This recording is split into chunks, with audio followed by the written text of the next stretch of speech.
Assalamualaikum warahmatullahi wabarakatuh. Halo teman-teman, kenalin aku Elmi Ramadhania, mahasiswi dari Prodi Sarjana Terapan Keperawatan dan Pendidikan Profesi Nurse tingkat 3 Poltekkes Kemenkes Bengkulu. Jadi di sini aku akan ngebahas tentang konsep teori dari perilaku kekerasan dan konsep asuhan keperawatan perilaku kekerasan.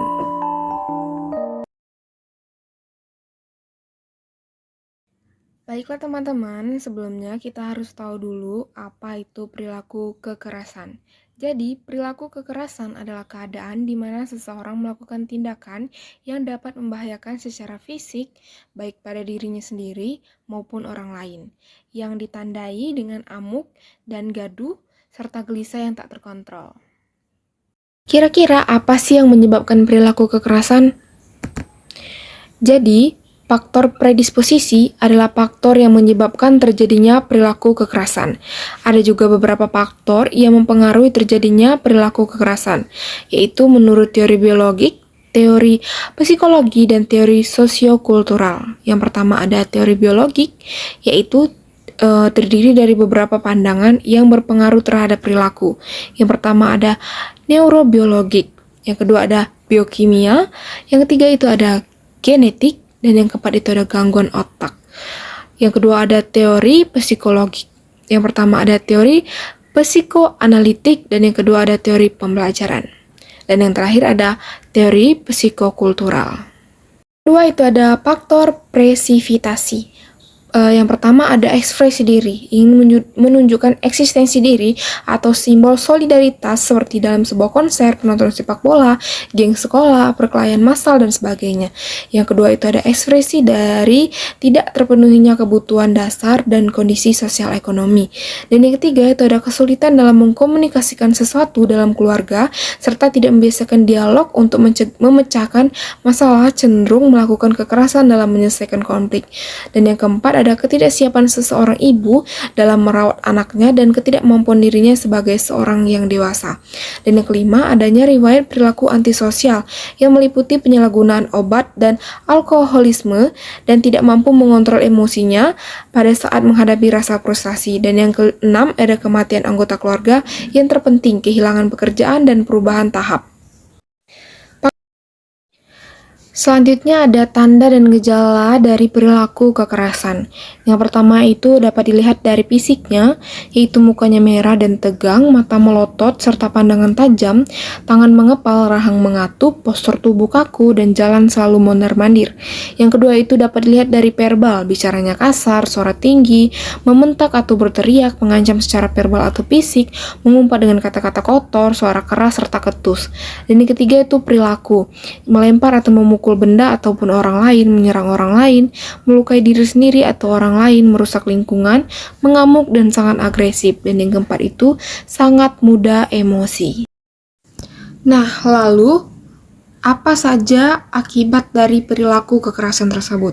Klien dengan perilaku kekerasan dapat menyebabkan resiko tinggi mencederai diri, orang lain, dan lingkungan. Resiko mencederai merupakan suatu tindakan yang memungkinkan dapat melukai, membahayakan diri, orang lain, dan lingkungan sekitar. Akan menjelaskan mengenai konsep dasar asuhan keperawatan pasien dengan perilaku kekerasan. Yang pertama itu ada pengkajian. Yang kita kaji yaitu aspek biologis, respon psikologis timbul karena kegiatan sistem saraf otonom yang bereaksi terhadap sekresi epinefrin sehingga tekanan darah meningkat, takikardi, muka merah, pupil melebar, dan pengeluaran urin meningkat. Yang kedua itu aspek emosional. Individu yang marah, merasa tidak nyaman, merasa tidak berdaya, jengkel, frustasi, dendam, ingin memukul orang lain, mengamuk, dan bermusuhan, serta sakit hati, menyalahkan, dan menuntut. Yang ketiga itu ada aspek intelektual, yaitu sebagai besar pengalaman hidup individu mendapatkan melalui proses intelektual. Yang keempat itu aspek sosial, meliputi interaksi sosial, budaya, konsep, rasa percaya, dan ketergantungan, emosi marah, sering merangsang kemarahan orang lain. Selanjutnya ada aspek spiritual, kepercayaan. nilai dan moral mempengaruhi hubungan individu dengan lingkungan. Selanjutnya ada aspek fisik yang terdiri dari muka merah, pandangan tajam, napas pendek dan cepat, berkeringat, sakit fisik, penyalahgunaan zat, tekanan darah meningkat. Aspek emosi yaitu tidak adekuat, tidak aman, dendam, dan jengkel. Yang terakhir ada aspek intelektual yang mendominasi bawel, sarkasme, berdebat, meremehkan. Aspek sosial, menarik diri, menolak, kekerasan, ejekan, dan humor. Dan untuk diagnosa keperawatan yang biasanya diangkat dalam perilaku kekerasan, yang pertama ada risiko mencederai diri, orang lain, lingkungan yang berhubungan dengan perilaku kekerasan. Yang kedua ada perilaku kekerasan berhubungan dengan harga diri rendah. Selanjutnya ada intervensi. Yang pertama ada strategi pelaksanaan 1 atau SP1 untuk klien, yaitu mengidentifikasi penyebab perilaku kekerasan, mengidentifikasi tanda dan gejala perilaku kekerasan, mengidentifikasi perilaku kekerasan yang telah dilakukan. Yang keempat ada mengidentifikasi akibat perilaku kekerasan yang dilakukan, menyebutkan cara mengontrol perilaku kekerasan, membantu klien mempraktikkan latihan cara mengontrol fisik, menganjurkan klien memasukkan jadwal kegiatan harian. Dan yang kedua itu ada strategi pelaksanaan 2 atau SP2 untuk klien. Yang pertama ada mengevaluasi jadwal kegiatan harian klien. Yang kedua ada melatih klien mengontrol perilaku kekerasan dengan cara fisik 2. Yang ketiga itu menganjurkan klien memasukkan dalam jadwal kegiatan harian. Ketiga ada strategi pelaksanaan 3 atau SP3 untuk klien. Yang pertama ada mengevaluasi jadwal kegiatan harian klien. Yang kedua itu melatih klien mengontrol perilaku kekerasan dengan cara verbal. Dan yang ketiga itu menganjurkan klien memasukkan dalam jadwal kegiatan harian. Untuk yang keempat ada strategi pelaksanaan 4 atau SP4 untuk klien. Yang pertama mengevaluasi jadwal kegiatan harian klien, melatih klien mengontrol perilaku kekerasan dengan cara spiritual. Yang ketiga itu menganjurkan klien memasukkan dalam jadwal kegiatan harian.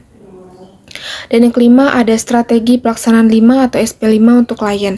Yang pertama ada mengevaluasi jadwal kegiatan harian klien. Yang kedua itu melatih klien mengontrol perilaku kekerasan dengan cara meminum obat. Dan yang ketiga itu menganjurkan klien memasukkan ke dalam jadwal kegiatan. Terakhir ada implementasi. Yang pertama yang dapat kita lakukan yaitu mendiskusikan bersama klien penyebab perilaku kekerasan yang terjadi di masa lalu dan saat ini. Yang kedua ada mendiskusikan perasaan klien ya jika terjadi penyebab perilaku kekerasan. Dan yang ketiga itu diskusikan bersama klien mengenai tanda dan gejala perilaku kekerasan, baik kekerasan fisik, psikologis, sosial, spiritual maupun intelektual. Dan yang keempat ada diskusikan bersama klien perilaku secara verbal yang biasa dilakukan pada saat marah, baik terhadap diri sendiri, orang lain maupun lingkungan. Dan yang kelima ada diskusikan bersama klien akibat dari menimbulkannya perilaku marahnya. Dan yang keenam ada diskusikan bersama klien cara mengontrol perilaku kekerasan baik secara fisik dengan cara bantal secara tarik napas atau pukul kasur, obat-obatan, sosial ataupun verbal, atau berdoa sesuai keyakinan klien. Baiklah, itulah yang dapat saya sampaikan mengenai materi konsep teori perilaku kekerasan dan konsep dasar asuhan keperawatan perilaku kekerasan. Saya tahu masih banyak kekurangan dari materi yang saya sampaikan, namun saya harap ini dapat bermanfaat bagi orang-orang yang menonton. Saya akhiri, wabillahi taufiq wal hidayah, wassalamualaikum warahmatullahi wabarakatuh. Bye-bye, see you in the next video.